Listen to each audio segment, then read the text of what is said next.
Assalamualaikum warahmatullahi wabarakatuh. Kami dari kelompok 10 akan menjelaskan penyuluhan mengenai nyamuk sebagai vektor penyakit dengan penyakit demam berdarah.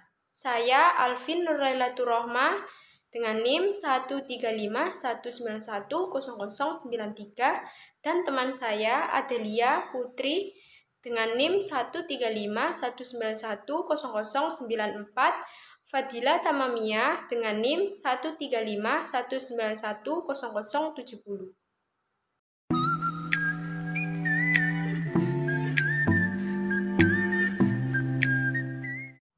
Latar belakang penyakit demam dengue merupakan penyakit yang disebabkan oleh virus dengue 1, 2, 3, dan 4 yang ditularkan oleh nyamuk Aedes aegypti dan Aedes albopictus sejak tahun 1968.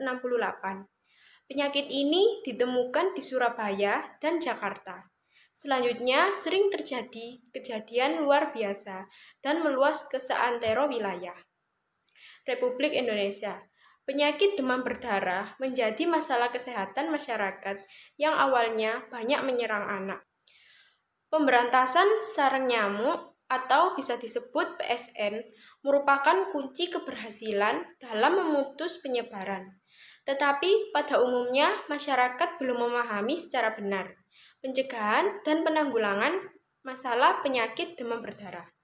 Oleh karenanya, pemberian informasi terkait dengan cara pencegahan dan penanggulangan masih diperlukan. Peran serta tenaga kesehatan dinas terkait dan kader ibu-ibu PKK dalam pencegahan penularan penyakit demam berdarah merupakan perilaku yang diharapkan melalui kegiatan sosialisasi tentang penyuluhan demam berdarah.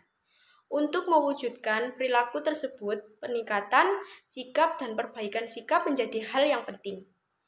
Menurut Morton dalam Soga 2009, bahwa perilaku yang didasari oleh pengetahuan sebagai proses kegiatan mental dikembangkan melalui proses belajar.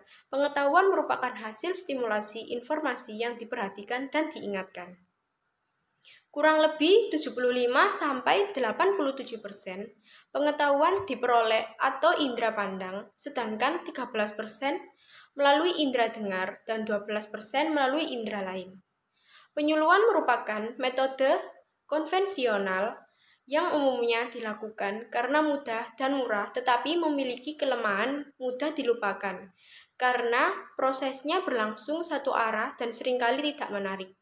Penyuluhan seringkali dilaksanakan dengan jumlah peserta yang cukup besar, sehingga peserta tidak memiliki kesempatan untuk bertanya, berdiskusi dalam kedudukan yang sama. Namun demikian, metode ini juga memiliki keunggulan, yaitu praktis, relatif murah, mudah dilakukan, dan disesuaikan untuk berbagai kondisi.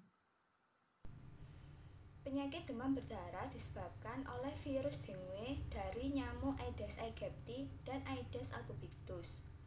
Kedua nyamuk tersebut dapat menggigit pada pagi hari hingga sore menjelang petang. Penularan terjadi saat nyamuk menggigit dan menghisap darah seseorang yang terinfeksi virus dengue.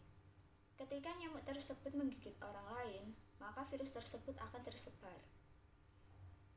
Hal itu terjadi karena nyamuk berperan sebagai medium pembawa atau carrier dari virus dengue.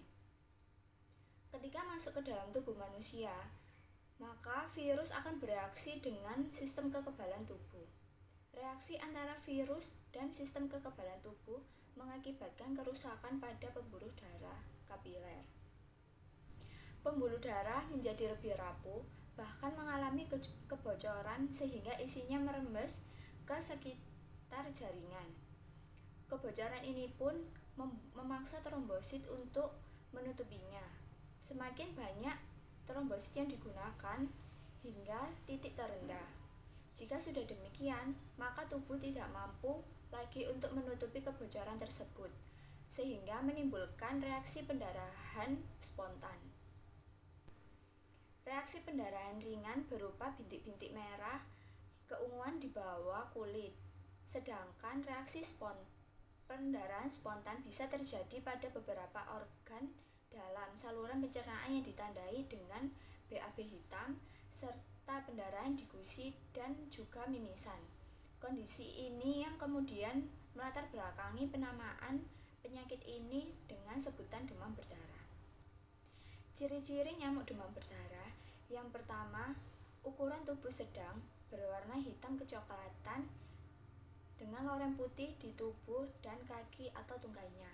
Yang kedua, bersarang atau bertelur di tempat gelap dan lembab yang terdapat genangan air bersih. Yang ketiga, pembawa nyamuk dengue adalah nyamuk betina yang sering menghisap darah pada pagi dan sore hari dengan jarak terbang 100 meter.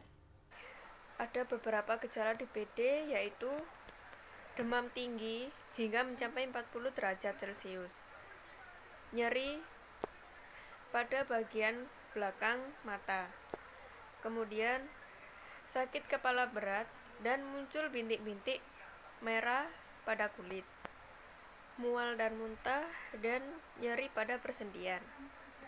Siklus perkembangbiakan Aedes aegypti, yaitu setelah menjadi nyamuk dewasa, rentang hidup nyamuk DBD bisa berlangsung selama 2 minggu atau 1 bulan, dan tergantung pada kondisi lingkungannya. Nyamuk Aedes aegypti pada betina berkembang biak menghasilkan rata-rata 100-200 telur. Pengobatan pada penyakit DBD yaitu perbanyak istirahat, minum banyak cairan yang untuk menghindari adanya dehidrasi, terutama untuk mengganti cairan tubuh yang terbuang akibat gejala demam tinggi dan mual muntah, dan berikan obat paracetamol atau acetaminophen untuk meredakan demam dan nyeri. Berikan asupan makanan yang bernutrisi. Kemudian ada beberapa pencegahan DBD, yaitu menjaga kebersihan lingkungan rumah, terutama pada penampungan air. Menggunakan obat nyamuk, baik itu obat nyamuk semprot, elektrik, atau bakar, pada waktu pagi dan sore hari. Mengoleskan lotion anti nyamuk pada kulit. Memasang kasa nyamuk pada ventilasi rumah, terutama pada jendela, agar nyamuk tidak mudah masuk ke dalam rumah. Mengenakan baju lengan panjang dan celana panjang saat beraktivitas di luar rumah. Tidak menggantung pakaian di dalam kamar karena bisa untuk tempat persembunyian pada nyamuk. Dan yang terakhir yaitu mendapatkan vaksin demam berdarah. Itulah penjelasan kami tentang vektor nyamuk. Bila ada salah kata, mohon maaf dan terima kasih. Wassalamualaikum warahmatullahi wabarakatuh.